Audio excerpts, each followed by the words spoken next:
Hi, Thomas. Thank you for joining us, and I'm looking forward to talking esports. Hi, Tom. Pleasure to be here. It's our pleasure to have you.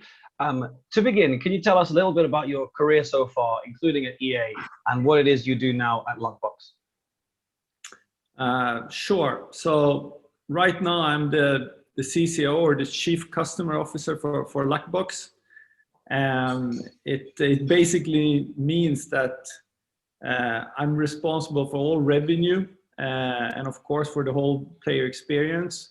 I guess it's kind of a CEO role as well, and I have basically all departments under me except finance, in order to make sure that everybody works together with the objective to make the best possible customer experience, of course. This Luckbox it's a passion project for me. Luckbox is a esports betting first focused company. It's a listed company. We're on the Toronto Exchange, and we kind of stick out since it's esports first, and for me that is super interesting because I've had the luck of having one leg in gambling and one in gaming for a very long time. And on the gambling side, I worked for companies like bwin and Mr. Green and Dunder and some others as well. And on the gaming side, I was a marketing director for Electronic Arts as well, and basically helped building up their entire free-to-play business. So yeah, that's it, I guess. Yeah, no, so we can see you've got plenty of esports experience. Are you much of a gamer yourself? Yeah, I'm a gamer. I'm not like the hardcore gamer. I'm more of the type of gamer that are not our typical customers. I like more of the journey and the role-playing games rather than the competitive gaming, which is, of course, what we live on right now. So. Sure, absolutely. But we can definitely see where you fit sort of into the wider esports ecosystem. And kind of off the back of your experience and your time with Luckbox so far as well, and in gaming as a whole, on a very broad note, from your point of view, what is the overall current state of play with esports betting and also the esports affiliate market? Yeah, that's a tough question, but I think like the way I look at it is that it's a very unique situation right now. We have a lot of traditional casino operators being in there and trying, or sportsbook operators trying to get a piece of the cake, so to speak. We have all kinds of communities. We have, of course, the whole video gaming industry with all the publishers, and we have traditional affiliates that we're used to from the gambling side, the big ones, and then we have a lot of small ones. And it's like the creation of an ecosystem right now. And of course, at the same time, it's super exciting to see exactly how it's going to pan out. I think it's like everybody's struggling to find their place in it still, which I think is, it's grounds for a lot of opportunity, which is super exciting, basically. Yeah, certainly. It makes sense for kind of not exactly an emerging market, but as you say, it's quite a new vertical still when it comes to kind of traditional sports and casino and things like that. And something we saw last year was a rapid growth during the pandemic. A lot of players playing at home, maybe betting more from home. Something I'm interested in, and I'm sure kind of other betting followers and esports stakeholders will also be interested in. Right now, what are esports betting volumes like? Has this rapid growth carried on, or have we maybe taken a little bit of a step back to kind of pre-pandemic volumes? Yeah, so I think in general, of course, there was a big boost for everyone. You shouldn't say thanks to the pandemic, but yeah, of course, that's pretty much how it was. Yeah. And what I can say is that I think it has dropped for most, but not all the way back to pre-pandemic. I would, fair guess would be that like an average, I think people are 60-70% of the boost they got is still there. And so it's like a new base level in terms of revenues, I would say. Yeah, I mean that's still a significant portion. So long term, that is growth that hasn't just gone away. Where is kind of most of the new business coming from in terms of what titles do players kind of bet on the most at the moment? It's still the same titles, still the same games pretty much. It's just that the audience got bigger. And for us at Luckbox, CS:GO is the biggest. It's almost half of our revenue, I would say. But we're also seeing some new titles coming, and the ones that have traditionally been a little bit smaller are starting to come. And for the future, I think that there are going to be a lot more to come. And yeah, it's I can't see that, of course the big ones, LOL and Dota and so on, they're going to continue. But I think for the video game publishers, if you look at it from that point of view, it's the esports, it's more, I would say the esports is, it's totally connected to what games they do, obviously. And it's a lot of benefit for a video game publisher or studio to build a game with this in mind, because there's no retention driver as having your own league or having esports connected to it. So I'm sure we're going to see more in the future. Of course, at the same time, it's hard to break into that space right now, but it will come. I'm a little bit biased because I play these games, so I want to just ask you straight up: FIFA and Call of Duty betting, are they on the rise, or are they more or less the same? FIFA is doing really well for us, and I know it's doing well for others as well. Call of Duty, I mean, I love Call of Duty, so I'm biased as well. but it's not on the same volumes, I can tell you that. But it's I think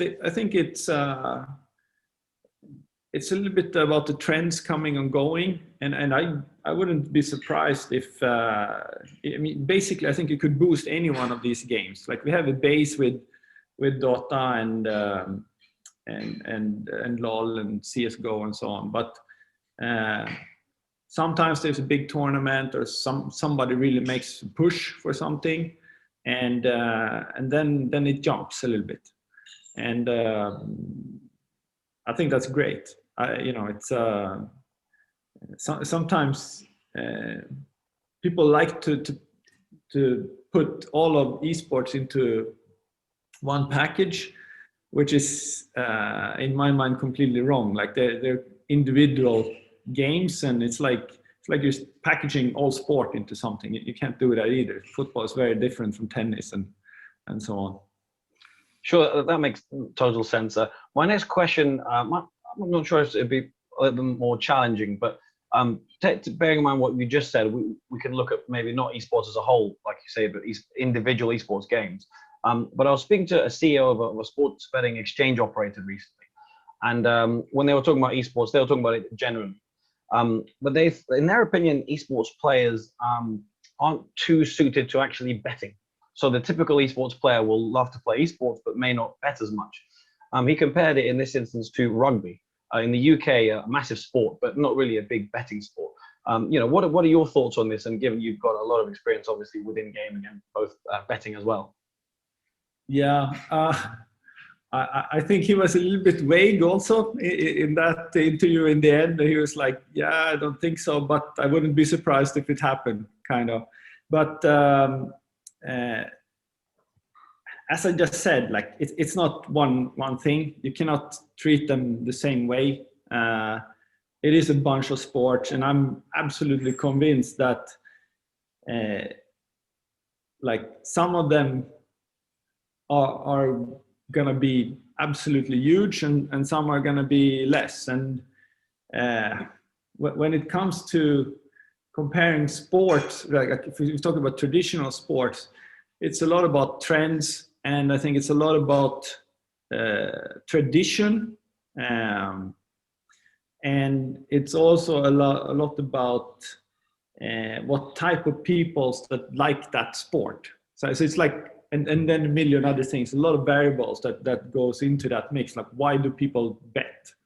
And of course, super interesting. And you have to, I think everybody has to do their own insights and segmentation and profiling and what players they have and what they're going after. But you know, I would, you know, I totally disagree with him. We're just in the beginning. Our demographic is young. If we think about the traditional sports player, or looking at myself and my generation, or maybe a few generations younger as well. I mean, you grew up having, you know, the sports Sunday where you're watching football with your father or something, or you know, going to a race or something, and you got introduced to betting that way. I mean, if I look at my kids and, you know, our demographic that's playing now, that are, you know, 18 to, you know, 25 or 30, 35, they have a completely different set of how they, you know, consume games, and it's a completely different story. Like they watch their Twitch, and they consume it in a completely different way. And it's I think one of the key things that, you know, everybody's trying to figure out how to do is to actually introduce say gambling into this. And that's that is exactly what's happening right now. And that's why I talk about the ecosystem. It's so new that we can't even guess what's going to happen. But I mean, I would really surprised if it doesn't become huge, because of, you know, the sheer volume of esports fans and viewers that's out there. Definitely, there's a question I had planned for a little bit later, and it's a question I'd like to ask a lot of people involved in esports and gambling. I think, given your answer just now, I think I'm going to skip straight to that one, and we'll return to the ones I had planned just before that. But based on what you said, there was sort of a lot of future projections, which is what a lot of the esports industry is about, and as you say, an ecosystem is just forming. It's a bit of a big picture question, and maybe given your answers, it maybe narrows it down a little too much. But when it comes to traditional sports betting versus esports betting, do you think esports betting will ever outgrow it? And I'm going to guess that maybe your answer might kind of break the esports down and say this one might, and this one, you know, a little bit different.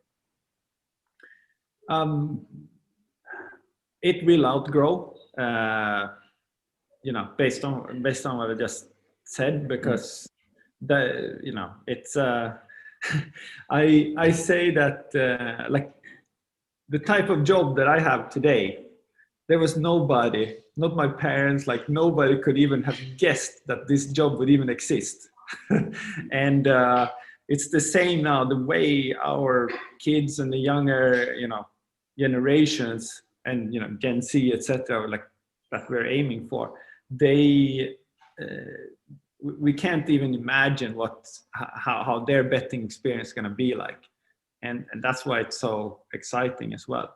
So yes, it will outgrow, but it will take some time. Obviously, it's about generation shifts, and that, you know, naturally takes time. But we see how fast it can go if it gets a little bit of a push. And I think it's going to go faster than most people think. Sure, interesting projections. Obviously, a lot of excitement for the future, but as you say, we're in the early stages. And you just mentioned they're getting given a push. What can, looking at the industry from kind of two perspectives, firstly, what can esports affiliates do to help give that push at this moment in time? Is there anything they can do better or more of? Yeah, esports affiliates, it's a mix of, you know, the new kind that I mentioned, like the small ones who a lot of communities around the world with massive amount of followers, and they really fans of, you know, the specific niche of that site or community, if it's a CSGO or whatever. So that's one side of it, and the other side is like we also have still the big affiliate giants like Catena Media and so on. And you know, of course, their approach is completely different. I think what makes it really hard for the big ones is that there is already so much content out there, and the hunger for content among these type of players is completely different from how it was in the past. And that's why we have all these small communities and so on. And that's why some of our competitors, including us, of course, also have content marketing as a huge part of our strategy. About what affiliates can do, I would say for the big ones, I think they have to be a little bit flexible around this, and they really have to step up their game on content and understand that it's not just each country that is very different. You have to be really nuanced in how you speak to these people and how you write, or how you streamers persuade and so on. But it's also about it's different for each game, and it's different for each community, which makes it really hard. On the other hand, if you look at the smaller ones, which, you know, the ones I'm referring to, they don't really know how to earn money yet. Some of them have some banners for, you know, Bet365 or something, and pays them very little for every month. And I think the esports affiliate industry, they are now going through a transformation and learning like what learning the value of their assets, and that is something that that we are really focusing on also, and see an opportunity there. So we're really trying to teach them how a CPA model really works, and try to understand that for us what matters is you know, we want first time depositors, and we want the high lifetime value, and the better they become at doing that, the more money they are going to make. And many of them, you know, have such potential that it makes you want to invest in them, you know, because they just don't realize what they're sitting on. I think that's key. Try to evolve and check other industries how the affiliation works. And we're also running an affiliate program now where we're doing exactly this. And I think that affiliation has always been about having a really good relationship and transparency. Then you can have both the operator and the affiliate, you know, there's enough so both have a good margin on it. So yeah, I think that's some advice. Yeah, I'm sure affiliates would appreciate it and be grateful for that advice.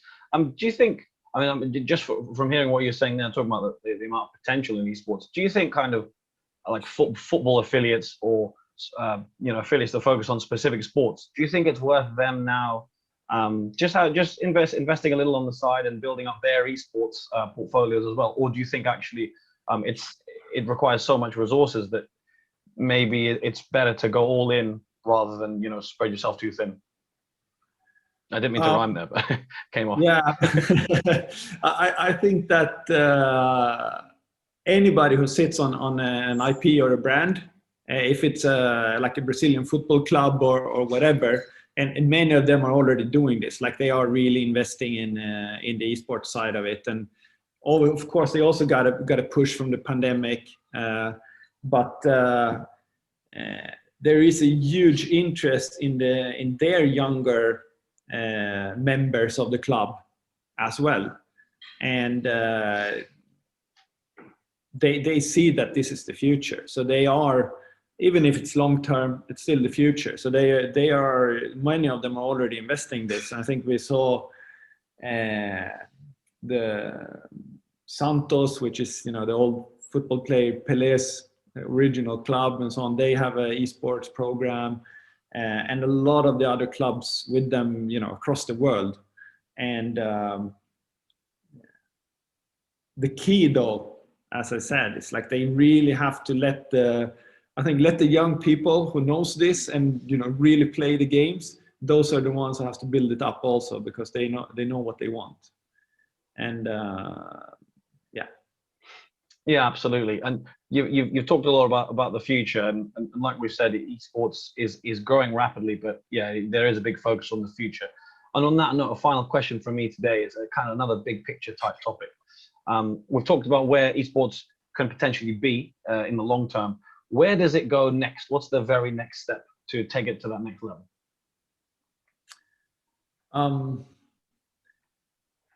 I think that esports, you know, as it is growing now, I think that it has a huge potential to bring innovation, not only within the esports frame, but also to traditional sportsbook. Because if you look at the traditional sportsbook industry, it's kind of stagnated in terms of the player experience. And if I'm being a little bit dramatic, I would say, like, it's you know, it's an Excel sheet with some graphics on it, basically listing matches, and then you bet on it. And if we look at the younger demographic of future sports bettor or existing sports bettors, they are used to, you know, they play video games. They're used to completely different engaging experience. And I think that innovation is going to come through esports, because we are so much closer to video games. So the way that we are going to present bets and create innovation in that space, that is, when that works, obviously that's going to spill over on the traditional sports. And I think that's where the innovation is going to come from. That is what's going to make the change in not just esports, but also sports betting. So when that happens, it's going to be esports already kind of driving or pushing traditional sports in front of it. Yep. So you can see esports kind of not just growing, but changing the rest of the industry as well. Yeah. Well, Thomas, thank you very much for all your insight. It was a, you know, thoroughly fascinating discussion on esports betting, and you've made a case for it. You know, you had all the answers to tell us that it's not exactly the next big thing, because, you know, we have known about it for a while, and yeah, it does sound like it's only getting bigger. Thank you very much for joining AffiliateCon and you giving us your time and your insight. Absolute pleasure. Thanks a lot.